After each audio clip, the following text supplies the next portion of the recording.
Hello दोस्तों, राधे राधे, जय श्री कृष्णा। मैं रोशनी त्रिपाठी स्वागत करती हूँ आप सबका अपने यूट्यूब चैनल मेरी कलम से में। आज हम हनुमान जी से जुड़ी कुछ रोचक जानकारी लेकर आए हैं जिसे आपको अवश्य सुननी चाहिए। तो आइए शुरू करते हैं। हनुमान जी को 8 प्राप्त सिद्धियाँ कौन सी हैं, 9 निधियाँ कौन सी हैं, उसकी संपूर्ण जानकारी। अष्ट सिद्धि नवनिधि के दाता, असवर दीन जानकी माता। ये हनुमान चालीसा की एक चौपाई है जिसमें तुलसीदास जी लिखते हैं कि हनुमान जी को अपने भक्तों को 8 प्रकार की सिद्धियां तथा 9 प्रकार की निधियां प्रदान कर सकते हैं। ऐसा सीता माता ने उन्हें वरदान दिया है। ये सिद्धियां बड़ी ही चमत्कारिक होती हैं, जिसकी बदौलत हनुमान जी ने असंभव से लगने वाले काम आसानी से संपन्न किए थे। इन 8 सिद्धियों 9 निधियों के अलावा भगवत पुराण में 10 गौण सिद्धियों के बारे में भी विस्तार से बताया गया है। 8 सिद्धियां। हनुमान जी को जिन 8 सिद्धियों का स्वामी तथा दाता बताया गया है, वे 8 सिद्धियां इस प्रकार हैं। पहला है अणिमा। इस सिद्धि के बल पर हनुमान जी कभी भी अति सूक्ष्म रूप धारण कर सकते हैं। इस सिद्धि का उपयोग हनुमान जी ने तब किया था जब समुद्र पार कर लंका पहुंचे थे। हनुमान जी ने अणिमा सिद्धि का उपयोग करके अति सूक्ष्म रूप धारण किया और पूरी लंका का निरीक्षण कर लिया था। अति सूक्ष्म होने के कारण हनुमान जी के विषय में लंका के लोगों को पता तक नहीं चला। दूसरा है महिमा। इस सिद्धि के बल पर हनुमान जी ने कई बार विशाल रूप धारण किया है। जब हनुमान जी समुद्र पार करके लंका जा रहे थे, तब बीच रास्ते में सुरसा नामक राक्षसी ने उनका रास्ता रोक लिया था। उस समय सुरसा को परास्त करने के लिए हनुमान जी ने स्वयं का रूप 100 योजन तक बड़ा कर लिया था।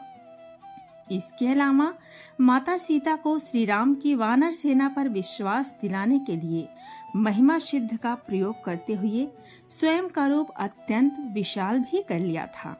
तीसरा है गरिमा। इस सिद्धि की मदद से हनुमान जी स्वयं का भार किसी विशाल पर्वत के समान कर सकते हैं। गरिमा सिद्धि का उपयोग हनुमान जी ने महाभारत काल में भीम के समक्ष किया था। एक समय भीम को अपनी शक्ति पर घमंड हो गया था। उस समय भीम का घमंड तोड़ने के लिए हनुमान एक वृद्ध वानर रूप धारण करके रास्ते में अपनी पूंछ फैलाकर बैठे हुए थे। भीम ने देखा कि एक वानर की पूंछ से रास्ते में पड़ी हुई है। तब भीम ने वृद्ध वानर से कहा कि वे अपनी पूंछ रास्ते से हटा ले। तब वृद्ध वानर ने कहा, मतलब कि हनुमान जी ने कहा, मैं वृद्धावस्था के कारण अपनी पूंछ हटा नहीं सकता, आप स्वयं हटा दीजिए। इसके बाद भीम वानर की पूंछ हटाने लगे, लेकिन पूंछ टस से मस नहीं हुई। भीम ने पूरी शक्ति का उपयोग किया, लेकिन असफलता ही हाथ लगी। इस प्रकार भीम का घमंड भी टूट गया। चौथा है लघिमा। इस सिद्धि से हनुमान जी स्वयं का भार बिल्कुल हल्का कर सकते हैं और पल भर में वे कहीं भी आ जा सकते हैं। जब हनुमान जी अशोक वाटिका में पहुंचे, तब वे अणिमा और लघिमा सिद्धि के बल पर सूक्ष्म रूप धारण करके अशोक वृक्ष के पत्तों में छिपे थे। इन पत्तों पर बैठे बैठे ही सीता माता को अपना परिचय दिया था। पांचवा है प्राप्ति। इस सिद्धि की मदद से हनुमान जी किसी भी वस्तु को तुरंत ही प्राप्त कर लेते हैं। पशु पक्षियों की भाषा को समझ लेते हैं, आने वाले समय को देख सकते हैं। रामायण में इस सिद्धि के उपयोग से हनुमान जी ने माता सीता की खोज करते समय कई पशु पक्षियों से चर्चा की थी। माता सीता को अशोक वाटिका में खोज लिया था। आठवां है प्राकाम्य। इसी सिद्धि की मदद से हनुमान जी पृथ्वी की गहराइयों में पाताल तक जा सकते हैं, आकाश में उड़ सकते हैं और मन चाहे समय तक पानी में भी जीवित रह सकते हैं। इस सिद्धि से हनुमान जी चिरकाल तक युवा ही रहेंगे। साथ ही वे अपनी इच्छा के अनुसार किसी भी देह को कारण कर सकते हैं। इस सिद्धि से वे किसी भी वस्तु को चिरकाल तक प्राप्त कर सकते हैं। इस सिद्धि की मदद से ही हनुमान जी ने भगवान मर्यादा पुरुषोत्तम भगवान श्री राम जी की भक्ति को चिरकाल का प्राप्त कर लिया था। सातवां है ईशित्व। इस सिद्धि की मदद से हनुमान जी को दैवीय शक्तियां प्राप्त हुई हैं। इस सिद्ध के प्रभाव से हनुमान जी ने पूरी वानर सेना का कुशल नेतृत्व किया था। इस सिद्धि के कारण ही उन्होंने सभी वानरों पर श्रेष्ठ नियंत्रण रखा।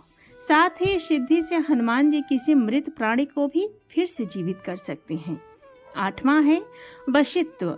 इस सिद्धि के प्रभाव से हनुमान जी जितेंद्रिय हैं और मन पर नियंत्रण रखते हैं। वशित्व के कारण हनुमान जी किसी भी प्राणी को तुरंत ही अपने वश में कर लेते हैं। हनुमान जी के वश में आने के बाद प्राणी उनकी इच्छा के अनुसार ही कार्य करता है। इसी के प्रभाव से हनुमान जी अतुलित बल के धाम हैं। 9 सिद्धियां। हनुमान जी प्रसन्न होने पर जो 9 निधियां भक्तों को देते हैं वो इस प्रकार हैं।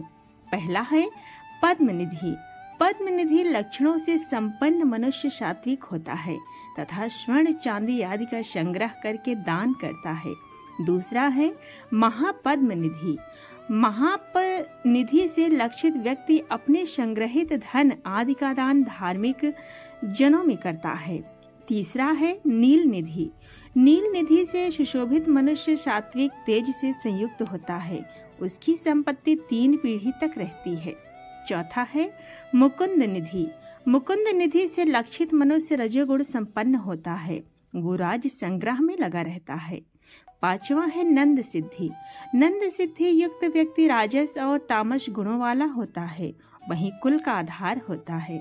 6वां है मकर निधि। मकर निधि संपन्न पुरुष अस्त्रों का संग्रह करने वाला होता है। 7वां है कच्छप निधि।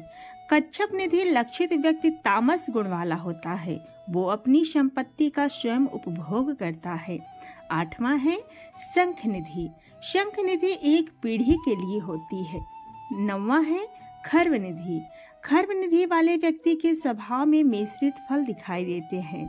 तो दोस्तों, महाबली हनुमान जी इन 8 सिद्धियों और 9 निधियों के कारण ही अनेक असंभव कार्य संपन्न कर सके। ये सिद्धियां चमत्कारी हैं और देवों तथा दानवों के लिए भी दुर्लभ हैं। तो दोस्तों, ये रही महाबली हनुमान से जुड़ी कुछ अद्भुत और रोचक जानकारी। आपको कैसी लगी कमेंट में ज़रूर बताएं और अपने परिवार में, दोस्तों में शेयर ज़रूर करें। और ऐसी ही और भी जानकारियों के लिए हमारे चैनल को सब्सक्राइब करना बिल्कुल भी न भूलें। तो बोलिए जय श्री राम।